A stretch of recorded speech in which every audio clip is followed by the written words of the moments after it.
Good morning student. आज हम आपके यानी बायोलॉजी का चैप्टर फर्स्ट यानी 6 चैप्टर रीड कराएंगे, ठीक है ना, जिसका नाम है लाइफ प्रोसेस या जैव प्रक्रम। इस जैव प्रक्रम में टॉपिक डाइजेशन को क्लियर करेंगे।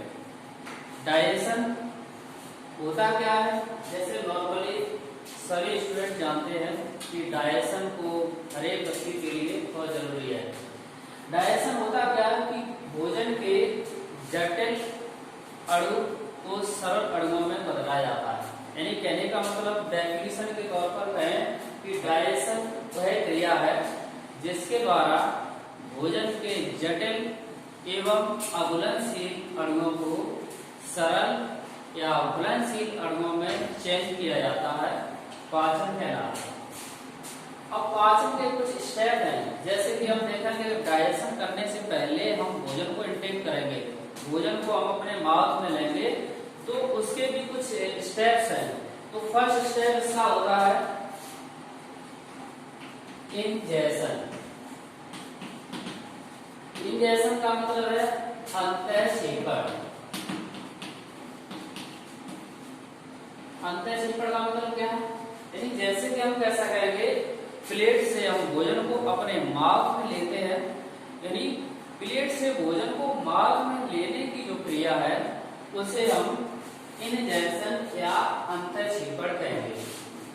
सेकेंड डाइजेशन, जिसे हम पाचन कहेंगे। पाचन क्या है, जैसे कि अभी बता चुके हैं कि भोजन के जटिल अणुओं को सरल अणुओं में बदलने की क्रिया को पाचन कहेंगे। थर्ड स्टेप एब्जॉर्प्शन, अवशोषण।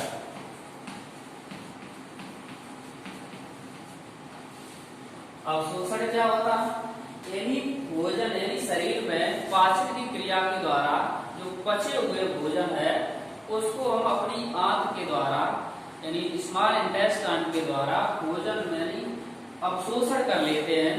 उस क्रिया को अवशोषण कहेंगे। फोर्थ पॉइंट एसिमिलेशन,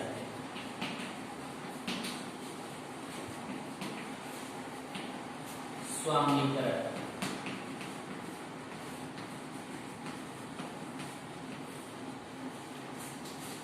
थर्ड के बाद फोर्थ स्टेप आएगा स्वांगीकरण। स्वांगीकरण क्या होता है, यानी जो पचा हुआ भोजन है जो हमारे ब्लड में या कोशिकाओं में पहुंच जाने के बाद इस पचे हुए भोजन को हम अपनी कोशिका के अंदर साइटोप्लाज्म में बदल लेते हैं। उस क्रिया को स्वांगीकरण कहेंगे। उसके बाद थर्ड स्टेप जिसे इजेशन या विसर्जन या इसे बहिक्षेपण भी कहते हैं, यानी जो अपचा हुआ भोजन जो बचता है शरीर में, यानी एब्जॉर्प्शन के बाद जो यूजफुल फूड होता है उसको बॉडी में अवशोषित कर लेते हैं। उसके बाद जो अपचा भोजन होता है अनडाइजेस्टेड फूड होता है तो इसको बॉडी से बाहर रिमूव कर देते हैं। उस क्रिया को हम इजेशन या बहिक्षेपण कहेंगे। नेक्स्ट, अब हम पाचन के बारे में डिटेल में आते हैं।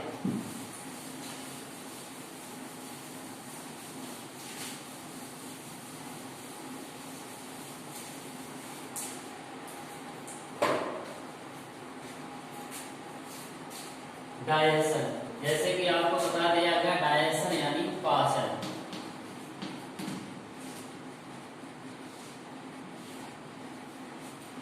पाचन को समझने से पहले हम पाचन होता कहाँ शरीर में, यानी पाचन हमारे शरीर की आहार नाल में होता है।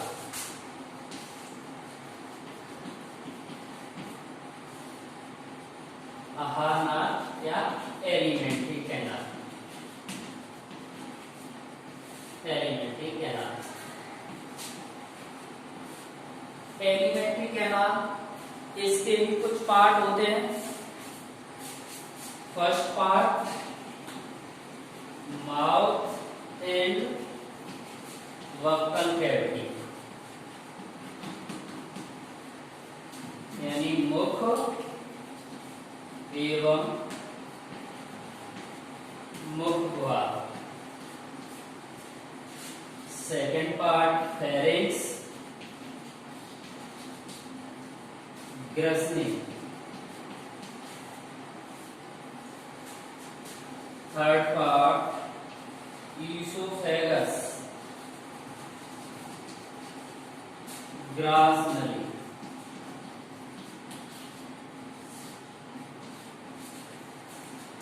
Fourth part stomach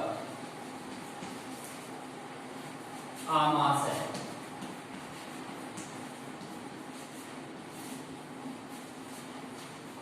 fifth part intestine small intestine.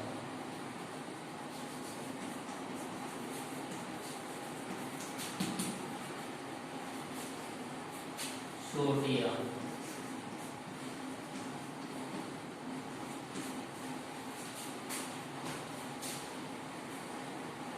Large intestine.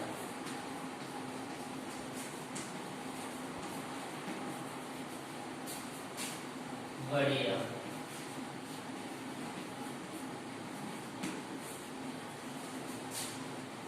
फिर आता है रेक्टम।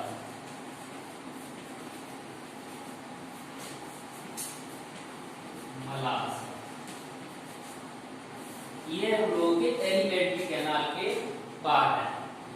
सबसे पहले mouth and buccal cavity, second pharynx, third oesophagus, stomach, small intestine, large intestine और रेक्टम। अब यहाँ पर इस डायग्राम में इसको शो कर लेते हैं। सबसे पहला ये mouth buccal cavity,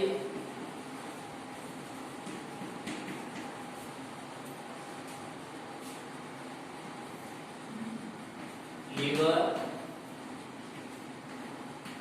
oesophagus, stomach,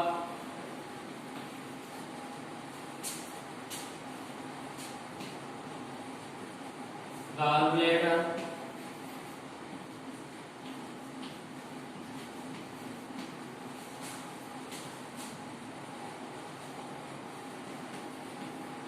duodenum,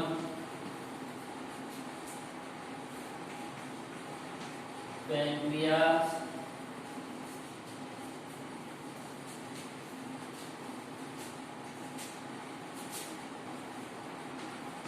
large intestine,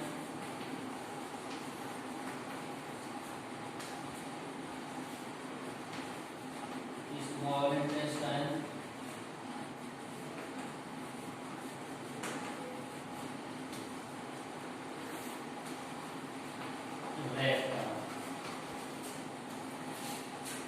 ये सिविल पार्ट हो गए। सबसे पहले माउथ हो गया, वोकल कैविटी हो गया, ईसोफेगस हो गया, लीवर हो गया, स्टमक हो गया, pancreas, duodenum, gall bladder, large intestine. यहाँ से लेकर ये पॉइंट अराउंड होते हैं ऐसे चारों तरफ, इस वाले एरिया को लार्ज इंटेस्टाइन कहेंगे।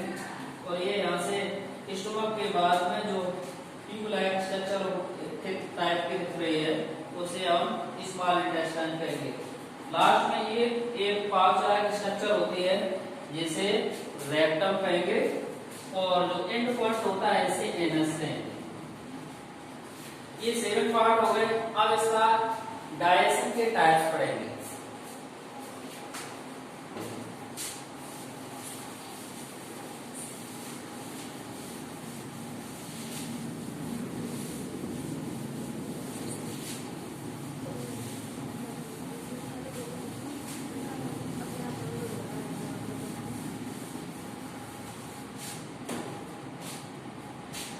मोस्टली डाइजेशन हम लोगों की बॉडी में यानी 3 जगह पर होता है। ये 3 जगह पर होता है। सबसे पहला माउथ एंड वर्कर कैरेट, यानी सबसे पहले जो डायजेशन की क्रिया स्टार्ट होगी वो सबसे पहले माउथ के अंदर होगी, यानी कहने का मतलब मुख एवं मुख गुहा के अंदर होगी।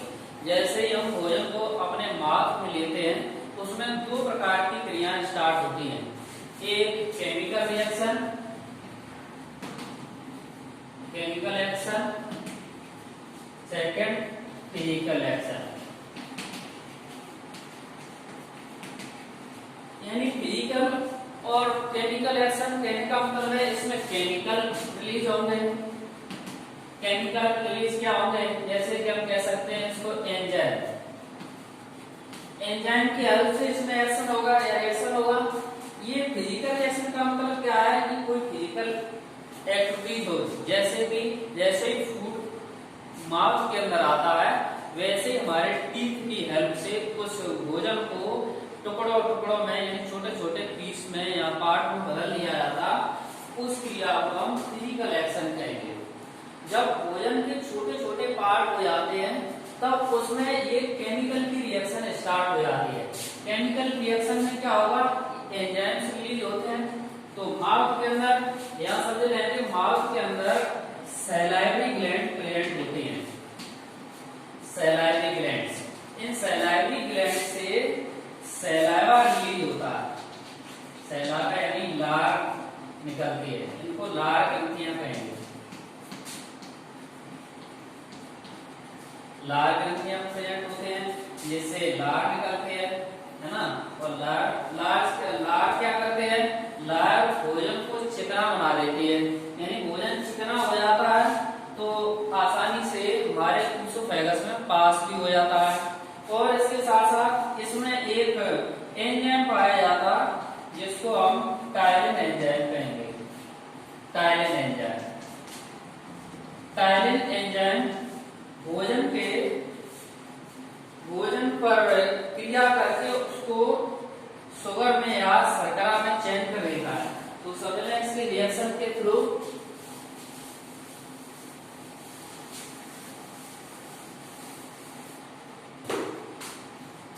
जैसे कि भोजन जो फूड होता है वो स्टार्च होता है, स्टार्च पर जब टायलिन एंजाइम रिएक्शन करेगा, टायलिन एंजाइम, और इस स्टार्च को ये पहले माल्टोज में चेंज करता है। क्या ये कहें, ये माल्टोज पर जब ये एक्शन कौन करता है, माल्टेज एंजाइम कर देता, और माल्टेज एंजाइम इस माल्टोज को ग्लूकोज के 2 अणु में चेंज कर देता है, ग्लूकोज के 2 मॉलिक्यूल बन जाते हैं। इस प्रकार से कहने का मतलब माउथ के अंदर भोजन यानी जो स्टार्च होता वो स्टार्च यानी मंड कहते हैं हिंदी में इसको, मंड टायलिन एंजाइम की हेल्प से माल्टोज में चेंज हो जाता। और माल्टोज एक दूसरा एंजाइम होता है माउथ के अंदर, माल्टोज यानी माल्टेज। माल्टेज एंजाइम क्या करता है, इस माल्टोज शुगर को ग्लूकोज के 2 अणुओं में चेंज कर देता है। इस प्रकार से ये फर्स्ट स्टेप कंप्लीट हो जाता है, यानी माउथ में पाचन कंप्लीट हो जाता है। सेकंड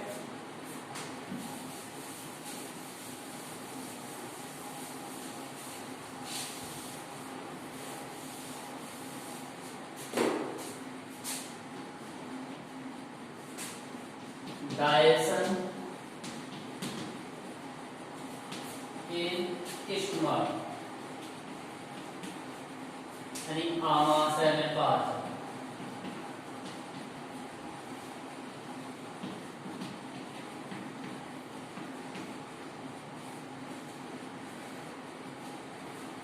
माउथ में पाचन होने के बाद यहाँ पर जब पाचन हो जाता है तो ये ईसोफेगस से भोजन हमारे आमाशय में आ जाता है।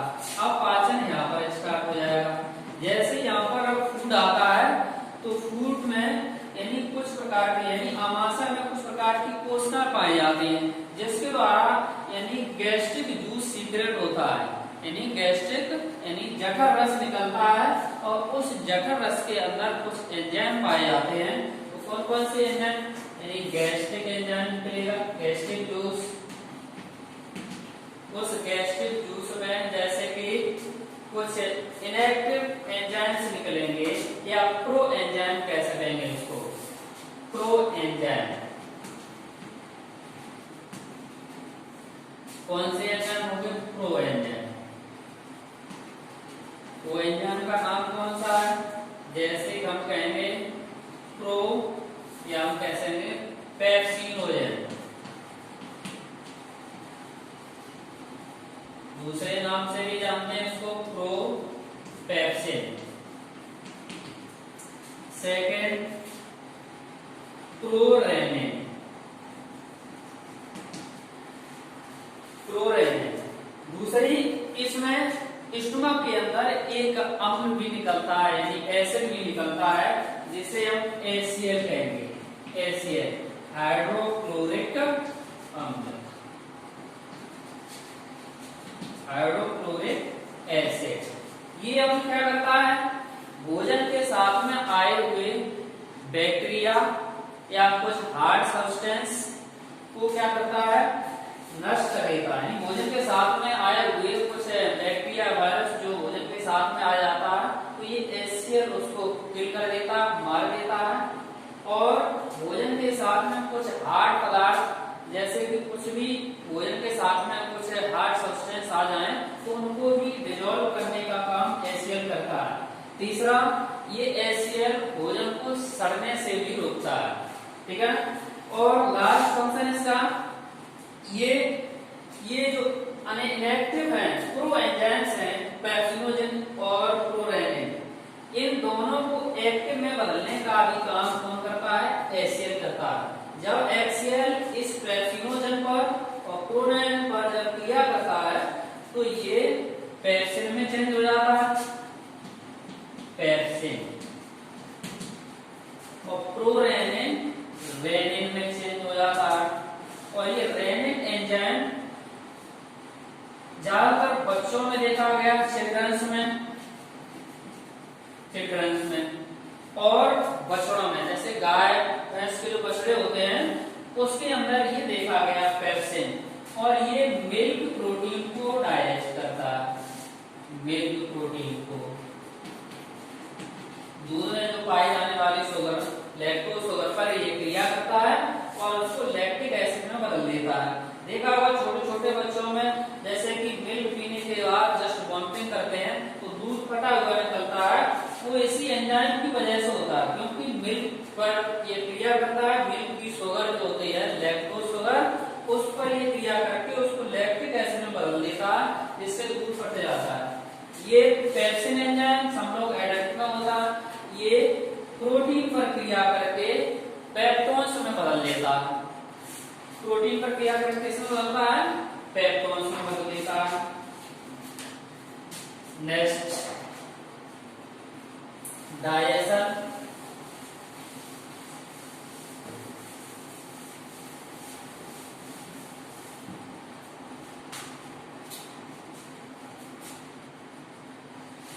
अब थर्ड पॉइंट आता है डाइजेशन इन इंटेस्टाइन, यानी छोटी आंत के अंदर या स्मॉल इंटेस्टाइन कह सकते हैं। इसमें एक पैंक्रियाटिक जूस और इंटेस्टाइनल जूस सीक्रेट होता है। इंटेस्टाइनल या पैंक्रियाटिक जूस में ये 3 टाइप्स के एंजाइम्स प्रेजेंट होते हैं। एमाइलेज जो स्टार्च पर क्रिया करता है, यानी स्टार्च को डाइजेस्ट करता है। लास्ट में ट्रिप्सिन और काइमोट्रिप्सिन, ये दोनों प्रोटीन का पाचन करते हैं। और थर्ड लाइपेज, ये लाइपेज क्या करता है? ये फैट पर क्रिया करके फैट को फैटी एसिड एंड ग्लिसरॉल में चेंज कर देता है। इस प्रकार से ये डाइजेशन के 3 स्टेप आपके कंप्लीट होते हैं, यानी डाइजेशन कंप्लीट हो जाने के बाद ये हमारे स्मॉल इंटेस्टाइन में ये इसका एब्जॉर्प्शन यानी रसांतरण के द्वारा हो जाता है। Thank you.